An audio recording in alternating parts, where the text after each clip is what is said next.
وبركاته بسم الله الرحمن الرحيم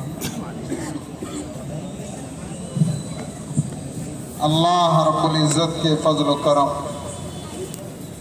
اور اس کی توفیق سے آج کی تراویح میں 23 پارے مکمل ہوئے۔ اللہ تعالی ہمارے پڑھنے اور سننے کو قبول فرمائے اور اسے ہماری اور ہماری نسلوں کے لیے ذریعہ نجات و مغفرت بنائے۔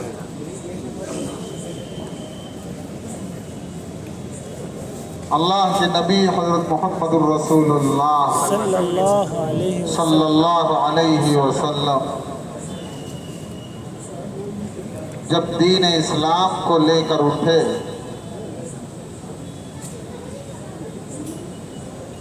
تو حالات مکۃ المکرمہ کے بڑے سنگین تھے۔ مشرکین مکہ نے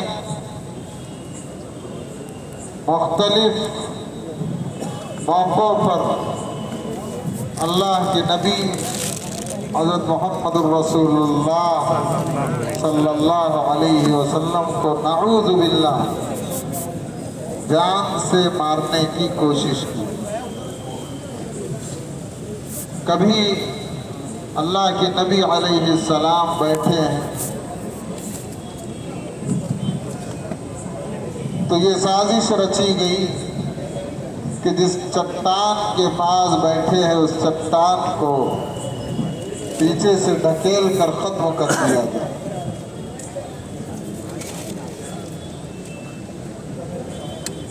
پھر ایک دور وہ آیا کہ مسلمانوں کو سخت اذیتیں اور سخت تکلیف برداشت کرنی پڑی۔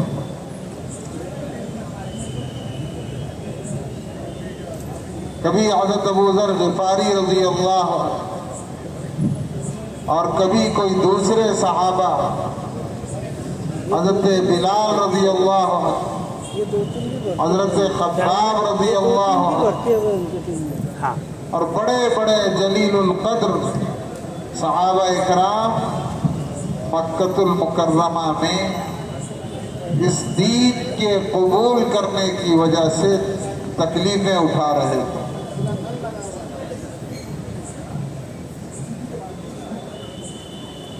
یہاں تک کہ اللہ کا اصول ہے کہ جب کوئی نبی کو زیادہ ستایا جاتا ہے تو اللہ کی جانب سے ایک لمبی مدت گزر جانے کے بعد، سمجھانے کا ایک بڑا وقت گزر جانے کے بعد بھی اللہ کی جانب سے حکم ہوتا ہے کہ اب اپنے شہر کو چھوڑ دو، ہجرت کرو۔ اللہ کے نبی حضرت محمد الرسول اللہ صلی اللہ علیہ وسلم کو ہجرت کرنے کا حکم ہوا۔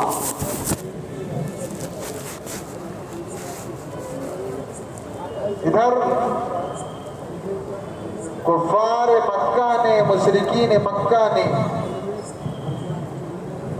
یہ پلاننگ بنایا کہ دیکھو کوئی ایک قبیلے کا شخص اگر ختم کرتا ہے نعوذ باللہ تو قریش مکہ اس سے بدلہ لے کر قصاص میں اسے ختم کر دے۔ لیکن اگر سارے قبیلے کے ایک ایک نوجوان کو اس میں شریک کر لیا جائے تو قریش مکہ اللہ کے نبی علیہ السلام کے خاندان والے سارے قبیلوں سے تو جھگڑا نہیں کر سکتے، لہذا خون بہا فدیہ دے کر، رقم دے کر دل کھلے ہو گئے۔ تو انہوں نے سمجھا ہی نہیں کہ جس کے لیے یہ مشورہ کر رہے ہیں وہ خاتم الانبیاء والمرسلین، تاجدار مدینہ حضرت محمد الرسول اللہ صلی اللہ علیہ وسلم کی ذات گرامی۔ اس طرح سے رات کے وقت میں اللہ کے نبی صلی اللہ علیہ وسلم کے گھر کا انہوں نے محاصرہ کیا اور دروازے پر کھڑے ہو گئے، صرف یہ سوچ کر کہ جیسے ہی نکلیں گے یکبار میں سارے لوگ حملہ کر دیں۔ اللہ کے نبی حضرت محمد الرسول اللہ صلی اللہ علیہ وسلم نے حضرت علی رضی اللہ عنہ کو اپنے پاس بلایا اور کہا کہ علی، یہ مکہ والوں کی امانتیں میرے پاس رکھی۔ مخالفت بھی کرتے تھے لیکن یہ سمجھتے تھے کہ پوری دنیا میں، پورے جزیرۃ العرب میں، پورے مکہ المکرمہ میں اگر کوئی صادق اور امین ہے تو محمد الرسول اللہ صلی اللہ علیہ وسلم کی ذات گرامی، سمجھتے تھے اس بات۔ تو اسلام قبول نہیں کرتے تھے، کفر کے اوپر اڑے تھے، جمے تھے، لیکن اس کے باوجود امانتیں اللہ کے نبی علیہ السلام کے پاس رکھتے تھے۔ آپ صلی اللہ علیہ وسلم نے حضرت علی رضی اللہ عنہ کے سپرد و امانتیں کی اور کہا کہ تم میرے بستر پر سو جاؤ اور میری یہ سبز چادر اوڑھ لینا، اور صبح اٹھ کر کے سبوں کو امانتیں لوٹا دینا۔ اور باہر نکلے ہیں تو ایک مٹھی بھر مٹی اٹھائی اور سورہ یاسین کی ابتدائی آیتیں پڑھ کر اللہ کے نبی علیہ السلام نے دروازے کو کھولا اور مٹی کو لوگوں کی طرف پھینک دی۔ تو نبی تھے، نبیوں کے سردار، معجزہ ظاہر ہوا۔ سورہ یاسین کی ابتدائی آیتیں پڑھی، مٹھی بھر مٹی پھینکی اور ان کے سامنے سے نکل کر آگے بڑھ گئے ہجرت کے سفر پر۔ ان کو خبر بھی نہیں ہوئی کہ اللہ کے نبی علیہ السلام نکل چکے تھے۔ اب جو صبح میں دیکھا تو حضرت علی رضی اللہ عنہ باہر آئے تو کسی نے پوچھا، علی تمہیں ڈر نہیں لگا؟ تمہاری آنکھ لگ گئی، تم سو گئے کہ کہیں وہ تمہارے سوتے میں تمہیں نبی اکرم صلی اللہ علیہ وسلم سمجھ کر شہید کر دیتے؟ حضرت علی رضی اللہ عنہ نے کہا کہ میرے آقا و محبوب تاجدار مدینہ صلی اللہ علیہ وسلم نے جاتے جاتے مجھ سے یہ کہا تھا کہ یہ امانتیں لو اور صبح اٹھ کر جب باہر نکلنا تو سارے لوگوں کو ان کی امانتیں پہنچا دینا۔ تو میں سمجھ گیا کہ میں صبح اٹھوں گا اور ان امانتوں کو پہنچاؤں گا، کیونکہ اللہ کے نبی علیہ السلام مجھ سے کہہ کر گئے۔ میں سمجھ گیا کہ دشمن میرا کچھ نہیں بگاڑ سکتا۔ سورہ یاسین کو قرآن مجید کا قلب کہا گیا، دل کہا گیا۔ دل اصل و مرکز ہے، انسان کی روحانی ایمانی ترقیوں کا سارا راز، اس کا تعلق اس دل سے، وہ مرکز ہے، بنیاد ہے۔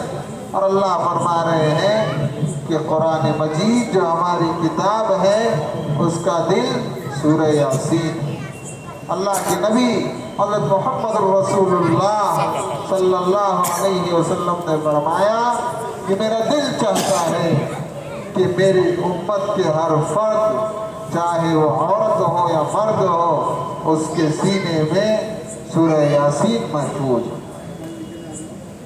سورہ یاسین کے کئی نام ہیں، نجات دلانے والی سورت، سفارش کرنے والی سورت، مصیبتوں اور پریشانیوں کو دور ہٹانے والی سورت۔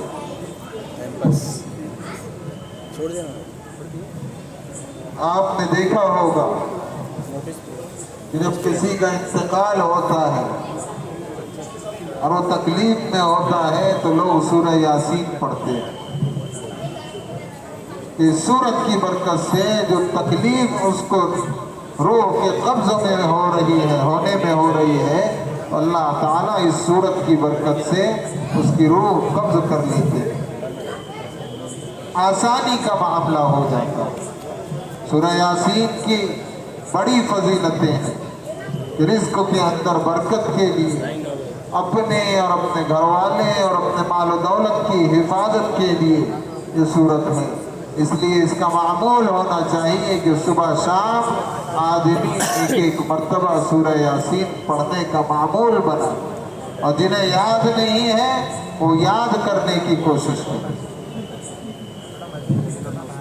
اللہ تعالیٰ نے اس سورت میں اہل جنت کا تذکرہ کیا، اور نیک لوگوں کی روح کے قبض کے وقت فرشتے جس حالت میں آتے ہیں اور سلام کرتے ہیں اس کا تذکرہ کیا. اس کے برخلاف گنہگاروں کا اور اہل جہنم کا تذکرہ.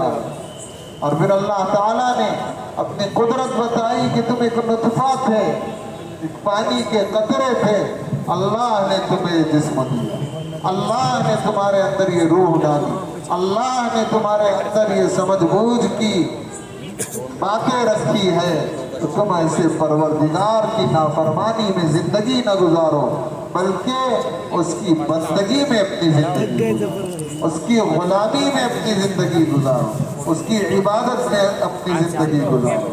اس کے بعد کی آیات میں سورہ صافات کے اندر اللہ تعالیٰ نے کئی انبیاء اکرام علیہم السلام، بالخصوص حضرت یونس، حضرت لوط اور حضرت ابراہیم علیہ السلام، حضرت اسحاق علیہ السلام، حضرت اسماعیل علیہ السلام کا تذکرہ کیا. اور وہ مشہور واقعہ جو عید الاضحیٰ کے موقع پر، قربانی کے موقع پر آپ لوگ سنتے ہو کہ حضرت ابراہیم علیہ السلام نے خواب دیکھا کہ وہ اللہ کی راہ میں انہیں اپنی پسندیدہ چیز قربان کرنے کا حکم ہو رہا ہے، تو کہا اپنے بیٹے حضرت اسماعیل کو بلا کر، یا بنی انی ارا فی المنام انی اذبحک فانظر ماذا تری، اے میرے بیٹے میں خواب میں دیکھ رہا ہوں کہ میں تجھے ذبح کر رہا ہوں، تیری کیا رائے ہے؟ یا ابت افعل ما تؤمر.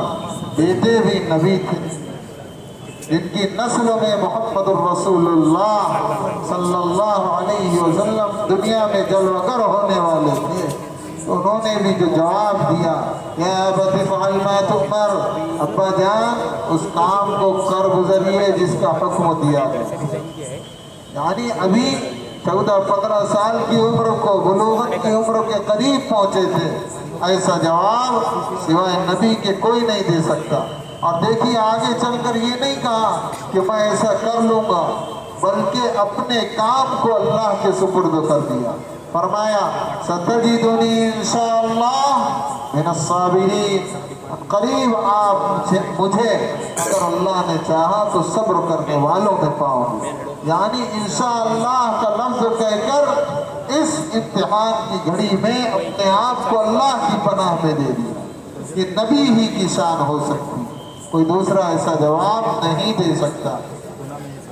فلما اسلم وتلہ للجبین ونادیناہ ان یا ابراہیم، جب پیشانی کے بل انہیں لٹایا ذبح کرنے کے لیے اور چھری گلے پر پھیر دی تو اللہ کہتے ہم نے پکارا ونادیناہ ان یا ابراہیم، اے ابراہیم قد صدقت الرؤیا، آپ نے اپنا خواب سچا کر دکھایا.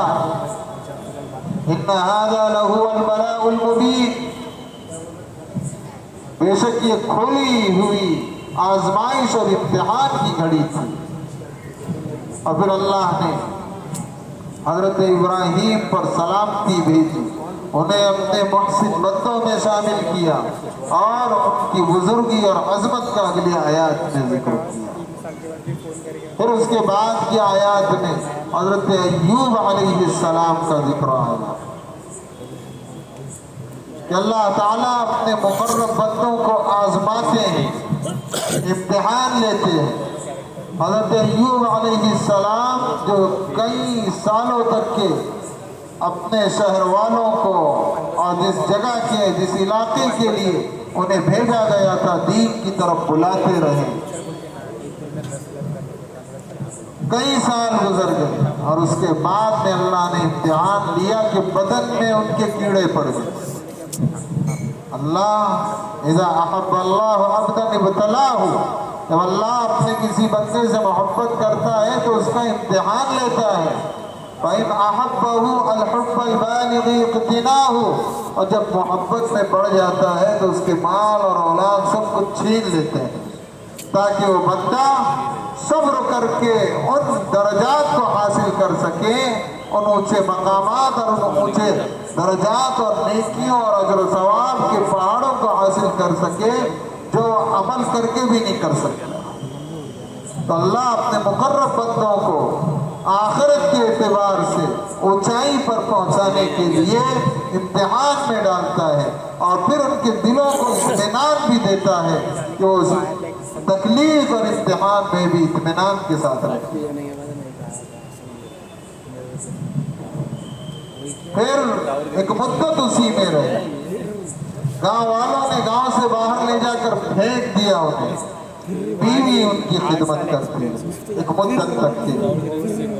اور خود برجلک ھذا مغتسل بارد وشراب، اللہ کا حکم ہوا کہ اپنے ایڑیوں کو زمین پر مارو، ٹھوکر لگاؤ اور اس سے جو پانی زمین سے نکلے گا غسل کرو، اللہ تعالیٰ تمہیں دوبارہ صحت مند اور دوبارہ خوبصورت بنا دے۔ ویسا ہی ہوا۔ کسی نے بعد میں حضرت ایوب سے پوچھا، ایوب کون سے دن اچھے تھے؟ وہ بیماری کے دن اچھے تھے یا اب جو تم صحت کے ساتھ دوبارہ اچھے ہو گئے ہو یہ دن اچھے تھے؟ تو کہا کہ وہ بیماری کے دن اچھے تھے کہ جب میں بیمار تھا تو روزانہ اللہ خود مجھ سے ایک مرتبہ پوچھتے تھے کہ ایوب تو کیسا ہے، تو اگلے 24 گھنٹوں کے لیے میری تکلیف کو میں بھول جاتا تھا۔ اللہ کی محبت اور ایمان کی حلاوت اور اللہ کے قرب، اللہ کی نسبت، اللہ کے تعلق کی وہ چاشنی میرے دل اور بدن میں پھیل جاتی تھی کہ اگلے 24 گھنٹے تک وہ تکلیف کا احساس ہی مجھ کو نہیں رہتا۔ تو کہا کہ وہ بیماری کے دن اچھے، تو دیکھیے اللہ ایسا آزماتا ہے۔ پھر اس کے بعد کی آیات میں شیطان کا تذکرہ ہے کہ شیطان نے کیسی شیطانیت کی اور حضرت آدم علیہ السلام کے سامنے اللہ کا حکم اس نے توڑا۔ اللہ نے حکم دیا تھا کہ سجدہ کرو، اصل چیز اللہ کا حکم ہے، جہاں اللہ کہہ دے یہ کرو اس میں اپنی عقل اور دماغ نہیں لڑانا ہے، اسے کر لینا ہے۔ شیطان نے دماغ لڑایا، کہنے لگا خلقتنی من نار وخلقتہ من طین، کہ آپ نے مجھے آگ سے پیدا کیا۔ آگ کی خصوصیت اور صفت یہ ہے کہ وہ اونچائی کی طرف جاتی ہے، اور اسے مٹی سے بنایا، مٹی کی خصوصیت یہ ہے کہ وہ نیچے کی طرف آتی ہے، تو میں اونچا ہوں، میں کیوں ان کے سامنے سجدہ کروں؟ حالانکہ اصل وہاں اللہ کا حکم تھا۔ آدم علیہ السلام کا سجدہ کرانا مقصد نہیں تھا، اللہ نے ناکہ بنائے تھے کہ حضرت آدم بنیں گے، پھر یہ ابلیس دھتکارے جائے گا، پھر بنی آدم چلے گی، آدم کی نسل چلے گی اور شیطان ان کو بہکائے گا تاکہ اللہ دیکھے کون صحیح راہ پر چلتا ہے اور کون بری راہ پر چلتا ہے۔ پھر اس کے بعد کی آیات میں اہل علم کا، علماء کا، دین کا علم جن کے پاس ہے ان کی فضیلت کو اللہ نے بیان کرتے ہوئے کہا قُلْ هَلْ يَسْتَوِي الَّذِينَ يَعْلَمُونَ وَالَّذِينَ لَا يَعْلَمُونَ، کہ جاننے والے، دین کا علم رکھنے والے اور جاہل لوگ برابر نہیں ہو سکتے ہیں۔ جنہوں نے اپنے آپ کو دین کے علم سے آراستہ و پیراستہ کیا، اپنی اولادوں کو دین سکھایا، انہیں حافظ بنایا، عالم بنایا، قاری بنایا، مفتی بنایا، قاضی بنایا اور دینی علوم کے اندر انہیں مہارت پیدا کرائی، تو یہ ثواب جاریہ ہے جو ہمارے لیے ذریعہ نجات و مغفرت بنے گا، اللہ کے تعلق، اللہ کی نسبت، اللہ کے قرب، اللہ کی محبت، اللہ کے وصول کا ذریعہ بنے گا۔ سب بنائیں گے انشاءاللہ حافظ، اور سب لوگ بنیں گے حافظ۔ کب سے شروع کریں گے حفظ کرنا بتاؤ؟ آج سے نیت کر لو انشاءاللہ، روز تھوڑا تھوڑا ہم قرآن یاد کرنا شروع کریں، اور یاد کرنے سے پہلے یہ یقین ہونا چاہیے کہ جو یاد کر رہے وہ صحیح پڑھے یا غلط پڑھے، ہے نا، کوئی معنی نہ بدل۔ اگر اس نیت سے حفظ شروع کر دیے اور مر جائے تو حدیث میں ہے اللہ قیامت کے دن حافظوں کے ساتھ ہوتا ہے۔ کریں گے سب انشاءاللہ۔